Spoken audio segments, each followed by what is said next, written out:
The time is exactly 8:21 a.m. Welcome to Salam Media News and Views with me, Julie Ali. My first interview this morning is with Katlego Ramantsima. He is a researcher at the Institute for Poverty, Land and Agrarian Studies, and we're going to be looking at the issue around uh, Parliament having decided on land expropriation without compensation. I think the whole of South Africa knows what happened yesterday. And the biggest surprise of all for me, and I should imagine for the rest of South Africa, was the EFF stance on this whole matter. Because Julius Malema has been beating that drum about obviously land expropriation without compensation. And that was quite a surprise as what played out yesterday.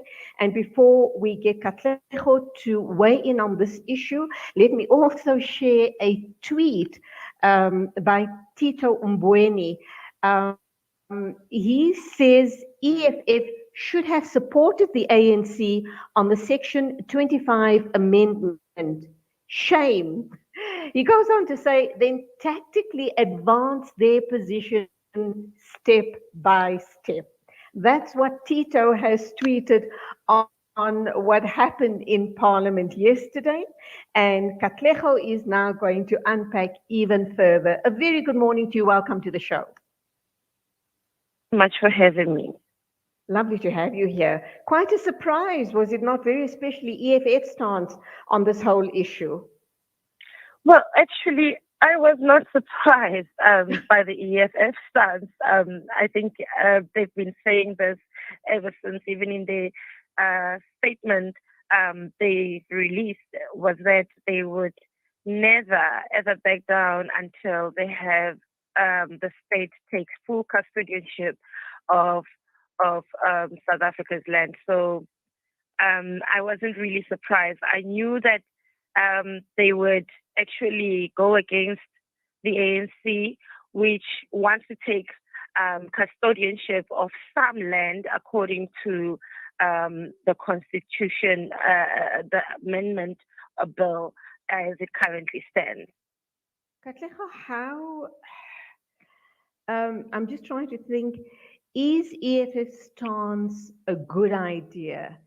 Is it a good idea for the state to take full control of all the available land in South Africa?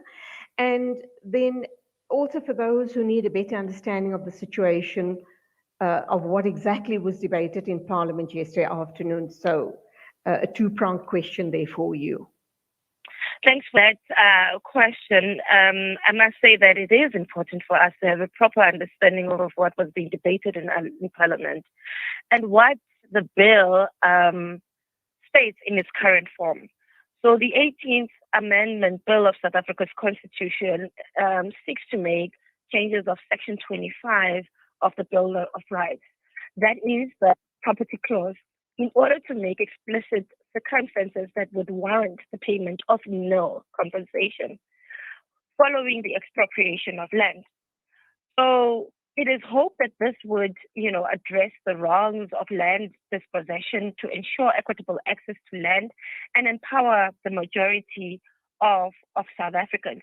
So as it stands, the current constitution makes this point that if government is expropriating land, not any other type of property, and this is land for reform purposes, then compensation may be set to no. But this does not mean that it will automatically be.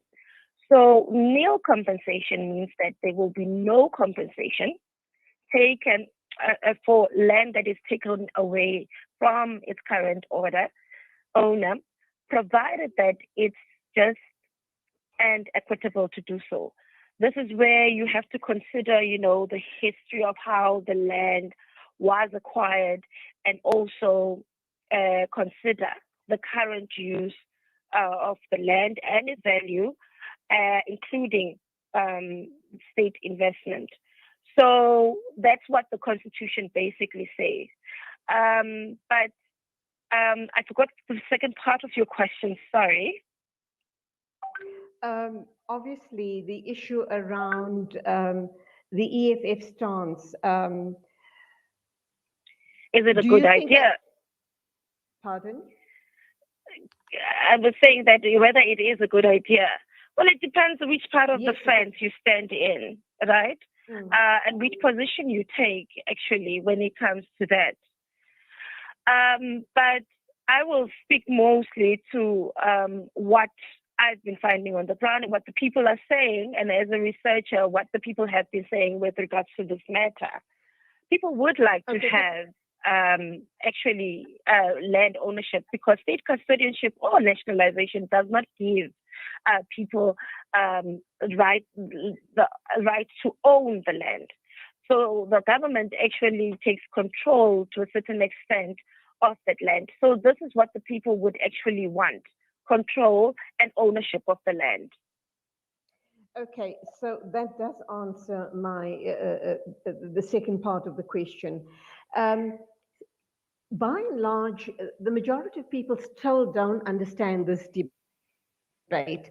I came across on one of my groups yesterday, people, after Parliament closed yesterday, and the word went out as to the issue on land distribution, redistribution, or land without compensation. People are worried. There are certain sectors of the community, be they minority groups or whoever, they're now questioning what happens with people who own third and fourth properties. For example, a main home in Johannesburg, 2 holiday homes, at the seaside, maybe a piece of a farmland somewhere in the Highveld or wherever. Do these people have cause for concern, or are we talking mainly about people whose forefathers, or there's been dispossession of land going back a couple of generations? Are we talking two different things here, or is it a blanket? Will it be a blanket ruling going forward as far as land redistribution is concerned? I think we're talking two different things. I think what this constitution amendment sought to do was to amend land for land reform purposes, not, land that is, privately owned. That's what this amendment sought to do. So I think it's not, since it did not pass, there isn't much that we should worry about, because after these proceedings, nothing will happen. But we should be looking forward to the expropriation bill, which will be considered by the Portfolio Committee in Parliament next year when it reopens.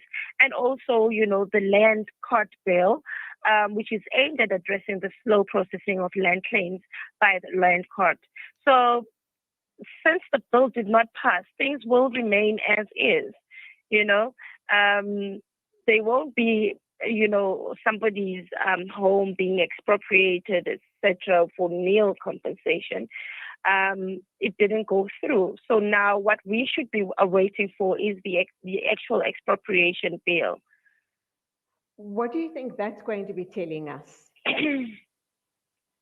Well, it's very difficult to speculate because of this. It's like the amendment bill. It's been a process that has been taking us back and forth, where different, parties within society do not seem to agree as to how the expropriation should take place and whose land should take place. I don't know how the outcomes would be, but I surely do hope that the land that would be expropriated is land, that is usually unused, by governments and so forth. Yeah, and would be repurposed for something else that people could use it for. So we don't know what the ruling is at the moment. But we surely look forward to a reasonable outcome of that process.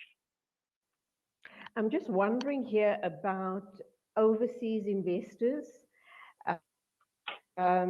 people who have overseas investors who have possibly bought vast tracts of land in South Africa, whether it is being farmed or not, do you think they would have anything to worry about?